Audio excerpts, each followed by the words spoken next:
Je ne sais pas si tout le monde connaît l'histoire du Puy-Bougros, parce qu'il n'a quand même pas une forme qui est théoriquement la forme d'un puits, et c'est parce qu'il y a eu, alors l'époque je ne la connais pas, un puits de creuset pour alimenter le bourg.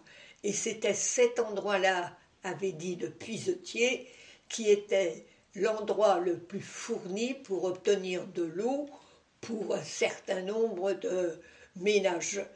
Et comme le voisin n'a pas voulu céder une partie de son terrain, il a fallu se débrouiller pour faire le puits avec malheureusement pas sa forme habituelle. Le puits, c'était un puits qui fournissait très normalement, qui n'avait pas de problème. Et je me souviens que le chemin était caillouteux et que les femmes, et même le matin, c'était surtout les hommes, qui venaient avec 2 seaux et des cerceaux de barriques pour aller chercher l'eau pour la journée. Et c'était souvent les femmes qui revenaient l'après-midi quand il y avait la lessive. Et je pense que dans le fond du chemin, il y avait un étang assez profond.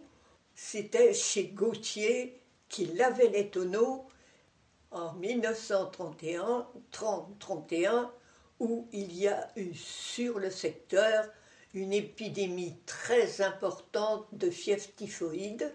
Et pendant la période épidémique de la fièvre typhoïde, il y a eu un nombre très important de personnes, surtout bien sûr dans le milieu du bourg, puisque c'était le puits qui était contaminé, et il y en a certains qui disent que ça pouvait approcher de la trentaine. Et ma grande-tante, tante Adélaïde, est partie à ce moment-là de cette maladie-là.